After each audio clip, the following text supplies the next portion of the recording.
Por escrito. Por escrito. Radio Anáhuac 1670 AM.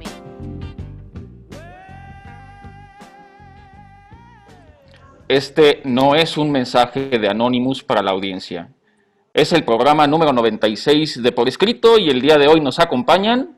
¿Qué tal? Mi nombre es Cecilia Durán Mena. Bienvenidos. ¡Uajaja! ¿Cómo están? Los saluda con mucho gusto. Soy Raúl Sanz o Pennywise. Un servidor, Juan Carlos Padilla, disfrazado de Anonymous. Nuestras redes sociales...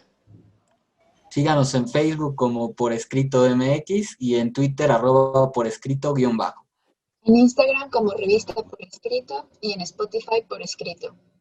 Y reiterarles la invitación de que cada miércoles a las 9 de la noche nos sigan a través de Código Libre y también por Radio Anáhuac.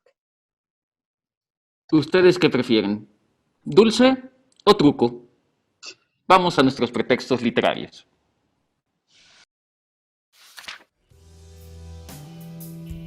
Pretextos literarios.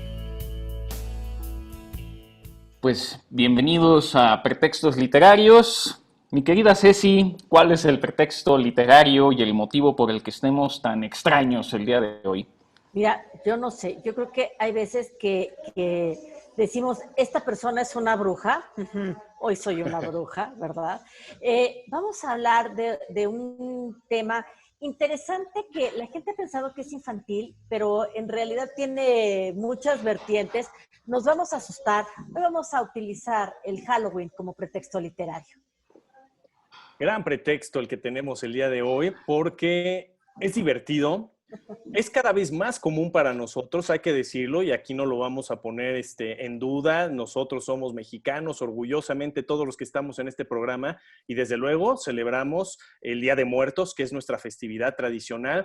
Pero digámoslo, algunos poco a poco nos ha ido gustando a lo largo de los años esta festividad que es el Halloween, y vamos a platicar precisamente, históricamente, data de hace muchísimo tiempo. Estamos hablando de un origen celta, o mejor dicho, kelta, que es la forma correcta de pronunciarse, un origen irlandés, que tiene que ver con la víspera de Todos los Santos. Entonces, de una u otra manera, se relaciona también con nuestra propia festividad del Día de Muertos, nada más que van teniendo vertientes distintas. Y vamos a darnos cuenta que hay literatura de sobra para hablar de este gran tema. Entonces, yo creo que nos vamos a divertir bastante el día de hoy, y nuestra productora se va a asustar.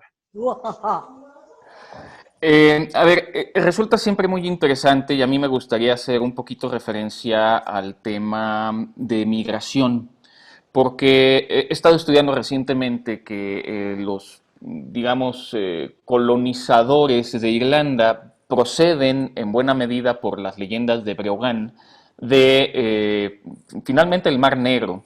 Después se trasladaron hacia Egipto, se establecieron en la actual Galicia, y de Galicia los hijos de Mil, así se llaman las leyendas de Breogán, van a terminar conquistando Irlanda. Parece que es en Irlanda donde se va a permear con toda la isla británica, lo anglosajón, todo el tema del Día de Muertos, que valdrá la pena hacer un análisis profundo del porqué de los disfraces y por qué son válidos cualquiera de los que tenemos puestos el día de hoy. Y de ahí van a migrar después a Estados Unidos y Canadá principalmente, y posteriormente con la globalización, con la publicidad, irá permeando a México y toda Sudamérica. Pero vale la pena hacer esto porque en este análisis es donde se tergiversan cosas, pero también se enriquece la cultura. Es muy extraño ir aquí en la Ciudad de México a los cementerios el Día de Muertos y encontrar no solo a la gente poniendo flores, sino poniendo también adornos de calabazas y de brujas y de este naranja con el negro, que no son precisamente muy mexicanos, pero que ya son parte de esta cultura. El mismo tema de los desfiles que no existía antes del 007, cuando vinieron a hacer la película México, todo esto va permeando y todo esto va cambiando la cultura. Es que fíjate que esto que tú estás diciendo es algo interesante. Siempre que pensamos en Halloween, pensamos que es una costumbre estadounidense. Y todo esto sí es en Estados Unidos en donde se arraiga fuertemente y de donde se exporta esta tradición a todas las partes del mundo. Porque si bien en México se ha tropicalizado el Halloween y se ha como mezclado con la fecha de Todos Santos y de Día de Muertos, es cierto que esta ya es una tradición que puedes encontrar en todas partes del mundo. Estas calabazas que venían de una linterna, de una persona que perdió la cabeza, y todas estas leyendas y todos estos mitos fundacionales que nos tratan de explicar algo y que luego se van tropicalizando y van tomando muchos elementos de diferentes partes del mundo. Y en México, claro que ha habido una controversia entre que si Día de Muertos, que si nosotros no tenemos que festejar el Halloween y tal. Y yo creo que todo enriquece, todo suma, y en la literatura no podríamos dejar de pasar por alto una fecha tan importante como Halloween, porque Halloween ha tenido plumas y le han dedicado tiempo, plumas magníficas a esta festividad. Yo estoy completamente de acuerdo con lo que mencionan los dos, ¿no? Y particularmente ahorita lo que decía Ceci. Yo no entiendo por qué tener que debatir tanto al respecto de si está bien o está mal. A mí me encanta lo que dice Ceci de hay que enriquecernos, hay que enriquecer la cultura. Es como si vamos a hablar de historia como mexicanos, entonces que solo tenemos que conocer de historia mexicana y no de historia universal, ¿no? Entonces podríamos poner un punto de comparaciones para hablar de este tema. Yo no veo ningún problema, ¿no? Al final del día, como lo dije hace rato al inicio del programa, mientras sigamos manteniendo nuestras tradiciones y nuestras raíces, que es el Día de Muerto, no tiene nada de malo también luego festejar por diversión o por lo que una quiera otra festividad. Y yo creo que es una tradición bastante interesante cuando, de nuevo, nos empezamos a ir hacia atrás al contexto histórico y que Juan Carlos ya nos adelantaba ahorita, cómo es que Estados Unidos es quien realmente hace grande esto. Pero obviamente esto, ya lo decíamos al inicio, data de hace 3,000 años con los celtas, el fin del solsticio, empieza con el solsticio de otoño, ¿no? A partir de ahí, ¿cuál es la leyenda? Que en ese momento todos los espíritus iban a convivir, espíritus malos, espíritus buenos. Y eso creo que es lo que a todos los humanos nos gusta, ¿no? Tener esta cosquillita. Si solo fueran los espíritus buenos, pues qué padre, ¿no? Los recibimos, qué bueno que están aquí nuestros familiares que ya pasaron a otro mundo. Pero justamente esta dimensión en la que conviven es lo que le mete la parte picosita, ¿no? Y entonces es utilizar las máscaras, utilizar los disfraces para ahuyentar a los espíritus malignos, ¿no? Entonces de ahí parte verdaderamente el Halloween. Ya después, ya lo mencionaba Juan Carlos, obviamente Estados Unidos ha sido levantado en hombros de mucha gente que ha venido de otros países, entre ellos los irlandeses. Por eso los irlandeses, pues construyendo gran parte de los Estados Unidos pensando en Nueva York, por ejemplo, ¿no?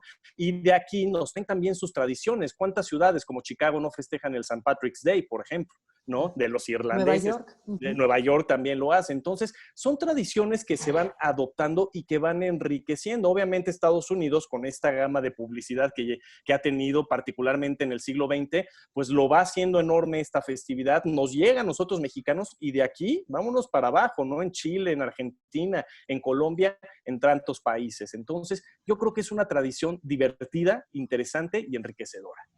Y es que finalmente la cultura va cambiando. Es muy interesante cómo ya se perdió incluso esta parte que mencionaba Raúl, porque qué curioso, uno se disfraza para que los muertos, el día que tienen autorización en un portal un poco mágico de una obra que se llama Almas Celtas, precisamente, se abre la posibilidad de que los muertos estén en la tierra durante un breve periodo y se pueden apoderar de los cuerpos de los vivos. De esta manera desplazarían al vivo y este sería el nuevo muerto.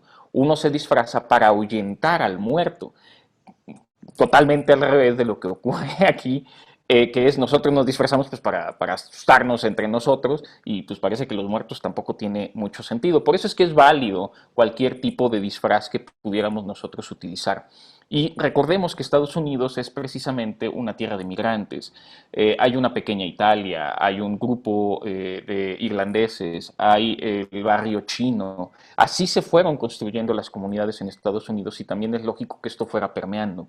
Aquí en México, particularmente en estas sincronías interesantes que se dan, es por ejemplo todo el tema mágico y de mucha, ¿cómo se llama?, herbolaria y de medicinal en el norte de México, respecto a toda la tradición cristiana que vinieron los españoles a imponer. Y entonces se da también ahí una mezcla bien interesante con uso de sustancias, pero también con unas creencias muy extraordinarias que finalmente van modificando la cultura, para bien y para mal. Y hay que aceptarlo como viene sin perdernos.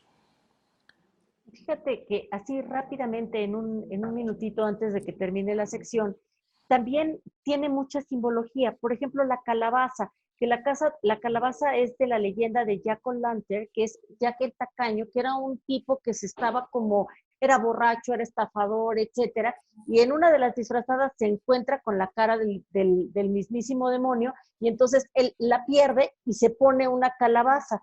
Y pues esas son algunas de las simbologías que tenemos con estas intenciones de significar ciertas, pues no sé, ciertos encuentros con el más allá, con estas puertas que se nos abren a otras dimensiones y cómo podemos detener el mal y cómo podemos darle la bienvenida al bien. Nosotros no sabíamos cómo nos íbamos a disfrazar, aunque sospechábamos lo que iba a hacer Raúl. Yo me disfracé de caballero pensando que Cecilia se iba a disfrazar de bruja y entonces podía ser yo el inquisidor para poder ir a la cacería de brujas. Pero no me funciona así. Lo que sí vamos a hacer es ver lo desconocido en nuestra próxima sección.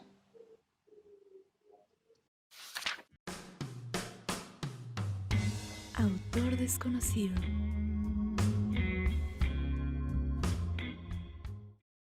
Pues hoy en esta sección de lo desconocido voy a estar muy acompañada.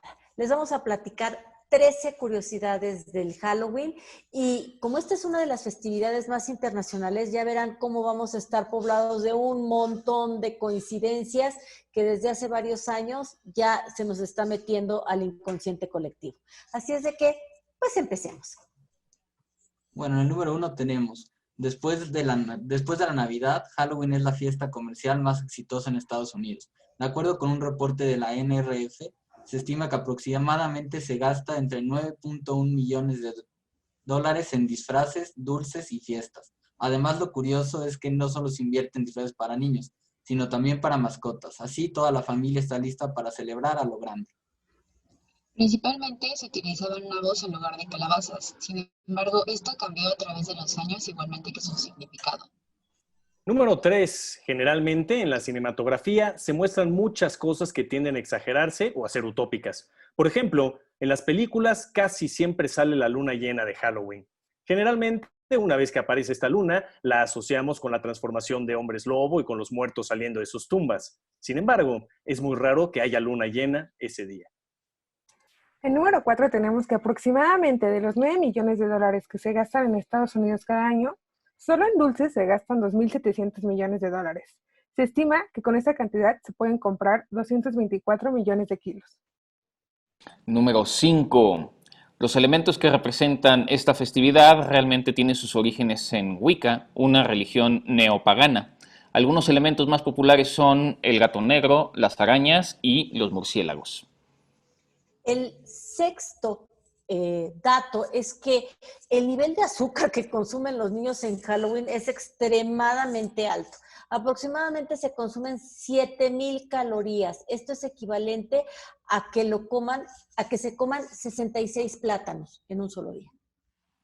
7. Aunque no lo crean, existen personas que tienen miedo atroz a la fiesta de Halloween. Esta fobia se conoce como Samhainofobia. La famosa superstición de que un gato negro se cruza tu camino y que te genere mala suerte, especialmente en Halloween, se remonta hacia la llegada de los peregrinos a Estados Unidos y sus creencias puritanas. Otro de los símbolos más peculiares del Halloween son los búhos. Esto se originó porque se creía que eran brujas en la época medieval en Europa. En el número 10 tenemos que algunas leyendas señalan que si te pones la ropa al revés o caminas hacia atrás el día de Halloween, podrías encontrarte una bruja en medianoche. 11. Tallar calabazas en Halloween, además de ser una de las actividades principales de esta festividad para adornar las casas o pedir dulces, también aleja a los espíritus malignos de quien quiere entrar a tu vida. 12. Aunque muchos tenemos miedo apabullante a las arañas, en el día de Halloween se considera que son especiales, ya que se piensa que son seres queridos que te están protegiendo. Y 13, porque 13 es un número muy simbólico en Halloween. 13, si alguna vez te preguntaste por qué los colores de Halloween son principalmente el naranja y el negro, ahora lo sabrás. El naranja representa el otoño y el negro representa la oscuridad y la muerte. Conversaciones. Mi querido It, costo eso, por favor, la invitación que siempre hacemos a nuestro Radio Escuchas.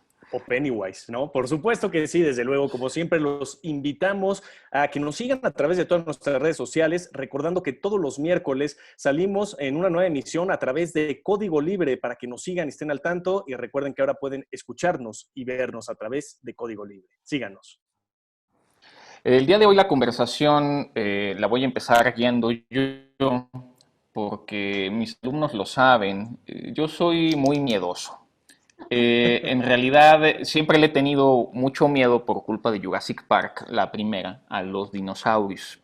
Pero también es cierto que cuando vi La Dama de Negro tuve que dormir con la luz encendida durante una semana. Y esto quiere decir que, lo hemos dicho en algún otro programa, finalmente el terror, los fantasmas, lo que atacan es la imaginación, a diferencia de la violencia que lo que hace es mover la memoria. Y bueno, con esta confesión iniciamos los conversatorios porque finalmente La Dama de Negro es uno de estos episodios en donde los fantasmas se mezclan con la realidad y andan atrayendo precisamente a los vivos entre los muertos. Y es que esto de tener miedo, a mucha gente le gusta. Y le gusta sentir como esta adrenalina que se te mete a los huesos porque se te va a aparecer algo o porque te estás imaginando que así en la alcantarilla, ¿verdad, Raúl? Se te va a aparecer por ahí una cosa, vean cómo se ríe, es que vean nada más. O sea, yo no me quiero acercar a esa alcantarilla porque, bueno, hay gente que verdaderamente, y no voy a echar de cabeza a la productora, le puede tener miedo también a las cosas más inverosímiles, como un payaso que se supone que está hecho para reír. Y en ese sentido, Stephen King es el mago y el maestro, y él da una fórmula. ¿Quieres de verdad sentir miedo? Entonces, pon algo cotidiano fuera de contexto y vas a ver cómo te vas a morir de miedo. Entonces, pon a un payaso en una alcantarilla y vas a saber lo que es amar a Dios en tierra de indios. Y en ese tipo de como gusto, disgusto, miedo, que es una sensación estética muy importante que se tiene que tener muy buena pluma para lograrlo, porque si no, suena efectista y suena muy, muy artificioso, y de eso no se trata. Para causar miedo hay que hacerlo de poco a poquito, pausado y bien logrado, porque si no es como un mal chiste contar. Sí, sí, definitivamente. Bueno, primero decir que yo estoy vestido el día de hoy así porque la productora me lo pidió, me rogó, me suplicó desde la semana pasada porque es fanática de Pennywise y casi lo ama, le gusta, no sé qué pasa ahí con nuestra productora y por eso estoy el día de hoy así. No es cierto, lo detesta, pero pues ustedes bien saben que yo soy fanático de Stephen King, que ya hacía mención justamente mi querida Ceci, y efectivamente para poder escribir este tipo de relatos, este tipo de historias, de novelas, de cuentos, necesitas una pluma que tiene que ir de menos a más. Coincido plenamente con lo que decía Ceci, pon algo tradicional, algo de tu día a día, y de pronto lo vas a sacar de contexto. Y eso es lo que te va a dar verdaderamente miedo. En algún programa Ceci ya platicaba de poner una carriola en un cementerio a ver si no te da pánico. Creo que yo saldría corriendo por patas. Entonces, Stephen King sabe hacer esto muy bien, ¿no? Un payaso, como bien lo decía Ceci, que está hecho para reír, ¿no? Para hacer reír al público, para entretener, pues de pronto se vuelve algo terrorífico cuando tienes este sujeto en un pueblito pequeño, como es el caso de Derry, atormentando a todos los ciudadanos, particularmente a los niños, ¿no? Y ahí viene la relación, ¿no? Los payasos particularmente están hechos para sonreír, hacer reír a los niños. En este caso, pues termina con los niños y los que tuvimos la oportunidad desde pequeños relacionarnos con esta historia, así como Juan Carlos con Jurassic Park, ¿no? Un payaso para nosotros, para muchos de nosotros, representa este pánico, ¿no? Y por el otro lado coincido, ¿no? La historia que platicaba Juan Carlos de Susan Hill, La Dama de Negro, a mí me parece una historia extraordinaria. Yo he tenido la oportunidad de verla en teatro, en el cine. La versión cinematográfica no me gustó. La de teatro me fascina, me encanta esa versión. Y fíjense cómo puede tener incluso algo de relación con nuestras propias leyendas, el caso de La Llorona, ¿no? Una mujer que ahoga a su hijo y de ahí vienen estas situaciones paranormales en este lugar, ¿no? Entonces, hay hasta relaciones de pronto con nuestra propia cultura mexicana, como La Llorona, y en este caso con la obra de Susan Hill.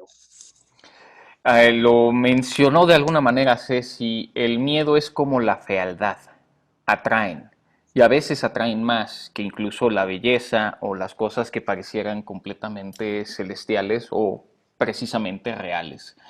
Vale la pena nuevamente mencionar la diferencia entre el terror y el horror. Mientras que el terror es algo verosímil, el horror es completamente inverosímil. Entonces, un payaso que está sacado de contexto dentro de una alcantarilla, a pesar de que está fuera de contexto, es algo plausible. Y el cine ha ayudado muchísimo, bueno, pregúntenle también a Stephen King, a crear estos imaginarios colectivos. Insisto, filias y fobias. Quizá estaba pensando si los dinosaurios eran terror u horror, porque finalmente existieron, pero no los hemos visto, entonces están ahí como en ese portal donde los celtas salen de repente en la noche, el Día de Muertos, ¿no? Y estoy también recordando personajes muy icónicos en el cine, por ejemplo, en la película M de Fritz Lang, donde hay un violador que va con una cancioncita, un silbidito que después van a retomar en Kill Bill. Es algo, creo que es mucho más terrorífico, o quizá me impacta más, algo que es verosímil que algo que es completamente irreal. Pero en esto es donde flota el Halloween como tradición.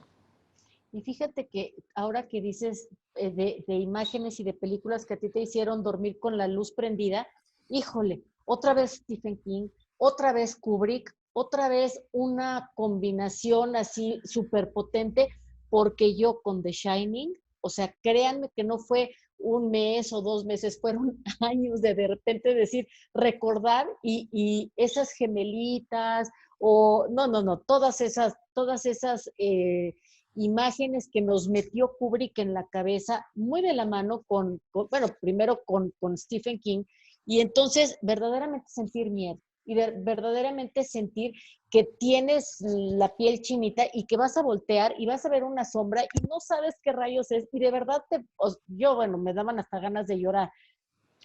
Creo que esa es la genialidad de causar esta impresión que te jala el ombligo y que sientes que por ahí se te va a salir el alma del puritito susto, ¿no? Eso es lo interesante, ¿no? Cuando sientes esas cosquillas en el estómago, esas mariposas, lo dijeron muy bien los dos, Ceci y Juan Carlos. El miedo hasta cierto punto nos gusta, la adrenalina, lo buscamos, ¿no? Luego no podemos dormir 1 semana, 2 semanas, 3 semanas si vemos una película, vean El Exorcista si no me creen, a ver si pueden dormir perfectamente la primera noche, pero es cierto, lo buscamos, nos gusta, es una atracción, es como la gente que se lanza por paracaídas, ¿no? Por ejemplo, ¿por qué lo hace? Por la emoción, por la adrenalina. Entonces, los libros, las películas, el Halloween, que es nuestro tema, causa esas sensaciones. Ya se han mencionado ahorita, ¿no? Del Resplandor de Stephen King, la combinación con Stanley Kubrick, aunque cabe decir que a Stephen King no le gustó la versión de Stanley Kubrick y luego hizo la suya. Nunca vean la de Stephen King, la buena es la de Stanley Kubrick, nada más vean esa, ¿sí? ¿Quieren leer un libro que realmente causa terror de Stephen King? Es uno de mis libros favoritos, es Cementerio de Animales. De hecho, es de los primeros libros que yo leí de Stephen King. Y ese sí me dio miedo. Me encantó, me fascinó. Y aquí les cuento una anécdota rápida. Mi mamá me va a matar cuando la cuenta aquí, cuando vea este programa. Pero tiene que ver, mi papá es piloto aviador, ya dejó de volar hace algunos años. Pero en alguna ocasión, yo terminando de leer el libro de Cementerio de Animales, a mi mamá le encanta leer, a mis papás, a los dos. Entonces le digo, mamá, lee este libro, te va a fascinar, pero léelo cuando esté mi papá, cuando no esté de vuelo, ¿sí? No se te vaya a ocurrir.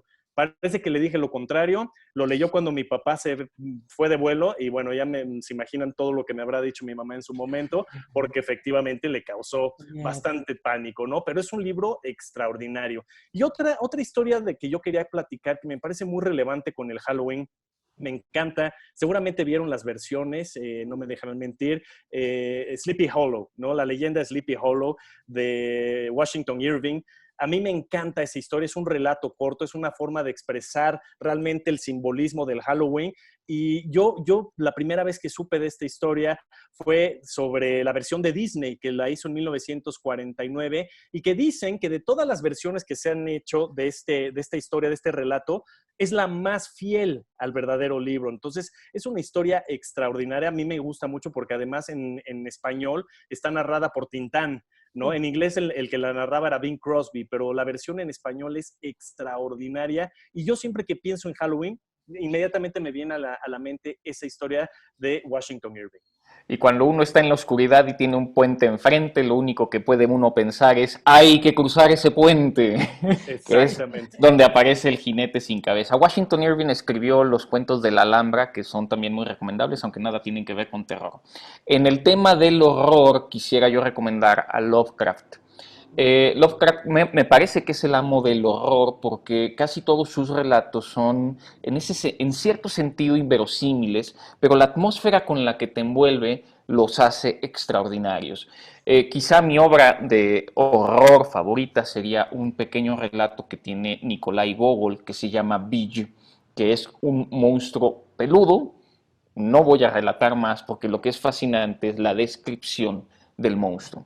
Ahora, si nos vamos al lado del terror, me gustaría recomendar mucho a Edgar Allan Poe. Y una de las cosas que más me gusta de Poe en El Cuervo es precisamente este juego psicológico, más que el hecho de que el hórrido, vetusto y amenazador evadido de la Ribera Nocturna, Cuervo, pueda hablar, es todo lo que se está contando el personaje en el dolor de la muerte de su amada. Eso me parece extraordinario. Y yo creo que esto que tú dices de Poe tiene algo muy, muy fuerte porque es el dolor unido con el terror. Y entonces eso hace que la pluma de Poe sea tan explosiva y que te jale verdaderamente el alma. Y yo creo que si hay una historia en donde están mezclados también el dolor y el terror, es en Drácula. Bram Stoker hace una novela magnífica. Yo creo que ya también hay tantas versiones de Drácula que habría que regresar al texto original, porque luego vemos gente que hace versiones de Drácula y que seguramente jamás leyó el libro y entonces nos dan una imagen totalmente distinta de lo que era esta figura del gótico, del hombre que está condenado a no morir. Dicen que está inspirada en el conde Drácula o en el príncipe romano Vlad, en fin, pero lo importante es cómo los protagonistas de esta historia se dan cuenta de que está Drácula ahí porque baja la temperatura. Y es algo muy impresionante porque si ustedes buscan una descripción del monstruo en esa novela, no la van a encontrar. Van a encontrar los efectos del monstruo, pero al monstruo no lo van a encontrar. Es una cualidad que Bram Stoker ha tenido y que lo hizo único y que por eso su novela, bueno, ha trascendido y ha pasado por el filtro del tiempo.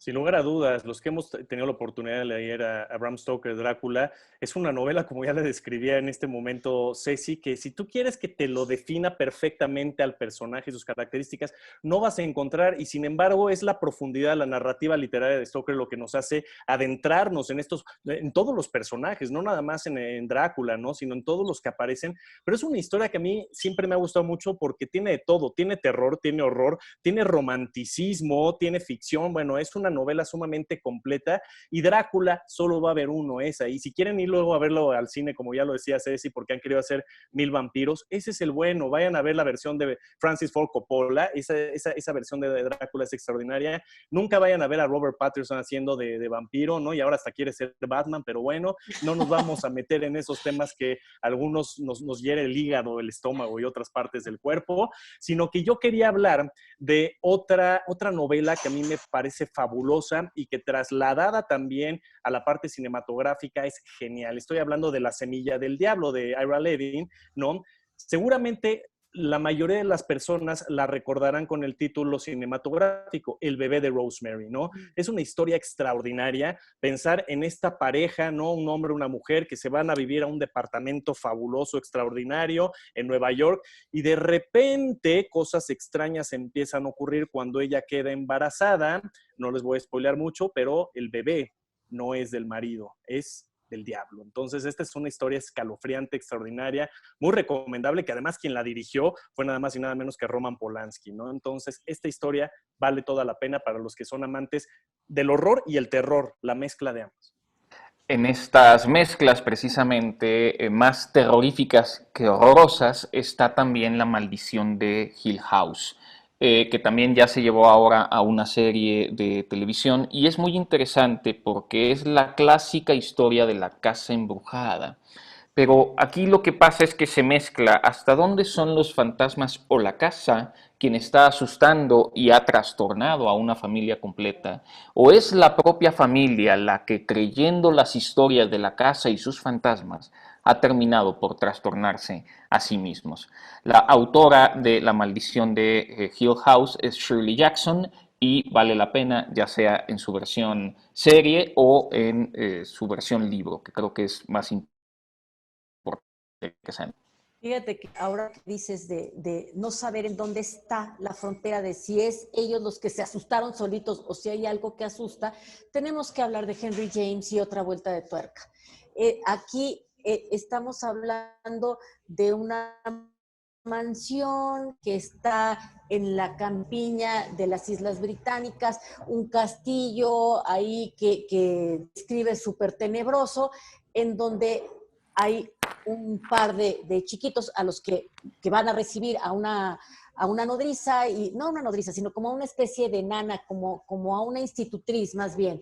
Y entonces esta mujer empieza a ver figuras en la ventana, se le aparecen en el pasillo, etcétera, y nunca quedará claro qué fue lo que sucedió y el final trágico que tendrá ella. Y nunca sabremos si fueron cosas que ella se imaginó o si efectivamente estaban sucediendo, pero entre que son peras y son manzanas, te da o sea, te apachurra el corazón y te da miedo, por supuesto. Sí, dentro del aspecto que ya estábamos haciendo mención del horror y el terror, y qué bueno que Juan Carlos ya le hizo honor precisamente a Lovecraft, ¿no? Para mí, él y Edgar Allan Poe, que el propio Stephen King dice son sus padres, son en quien él se para en los hombros de estos dos grandes autores. Una de las historias que a mí me gusta, obviamente, de las más famosas de Lovecraft es La llamada de Cthulhu, ¿no? Que es como lo tradicional, y es esta parte increíble que tenía Lovecraft de no describirte un monstruo espeluznante, sino más bien seres de otro mundo, espaciales o seres por abajo de la tierra, pero que no necesariamente eran un monstruo terrorífico como tal, sino la narrativa de Lovecraft es lo que te hace tener ese miedo, ese suspenso constante. Y yo tuve la oportunidad el año pasado de leer El horror de Dunwich. Entonces, esa léanla, me fascinó, es una súper historia, te la echas además en 2 tardes, vale la pena. Y antes, ya se nos va acabando el tiempo, me gustaría hacer también mención de Desde el Infierno, de Alan Moore y Eddie Campbell, que es una historia extraordinaria que tiene que ver con todos los acontecimientos en Whitechapel, en Londres, con nada más y nada menos Jack el Destripador, todos estos acontecimientos. Ese sí es horror, que era lo que platicaba Juan Carlos, los asesinatos, que además basado en una historia verídica. Y hay una película muy buena, por cierto, con Johnny Depp, para que también, si tienen ganas de verlo cinematográficamente, Desde el Infierno con Johnny Depp. Antes de terminar esta cacería de brujas, me voy a poner un poquito filosófico. Tiene que ver mucho con el tema de los rituales en la magia oculta. Precisamente estudiando a Chulhan, él hace mención de lo importante en todo este tema, más que el significado, es el significante. ¿Cuántas veces ese signo, esas palabras que se dicen para poder atraer a los monstruos o a los espíritus, no es importante lo que significa? Lo importante es la forma en que se da. Y esto en literatura es súper relevante. Mi recomendación, y antes de cerrar el programa, es, yo soy muy cobarde para el cine, pero me gusta mucho leer relatos de terror. Entonces mi recomendación es, busquen cuentos de terror y léanlos en la noche, en la oscuridad, donde pueda haber sombras. Atrévanse a asustarse por ustedes mismos usando la imaginación, más que permitir que otros les hagan ese juego y, bueno, esas pesadillas y todo lo que nos dejan traumados, ¿verdad? Yo en este caso les recomiendo que lean a Francisco Tario. Es un mexicano que tiene una pluma excelente y que de veras sabe generar miedo. Y bueno, mi recomendación es de Stephen King, Edgar Allan Poe y Lovecraft. Son los 3 primeros que tienen que leer. Esa es mi recomendación. Pues despedimos el programa, por favor. Muchas gracias a Jimena Basulto, a quien la quiero felicitar porque acaba de conseguir un gran premio. Jimena, muchas felicidades y muchas gracias por ayudarme con estos guiones. Me despido, mi nombre es Cecilia Durán Mena.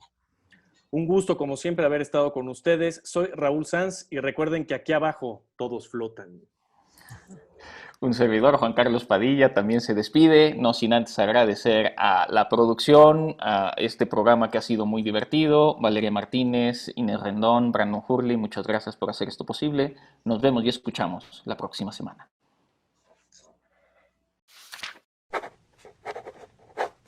Ultimátum. El barquito junto al cual corría George era obra de Bill. Lo había hecho sentado en su cama, con la espalda apoyada en un montón de almohadas, mientras la madre tocaba para Elisa en el piano de la sala y la lluvia batía monótonamente la ventana de su habitación.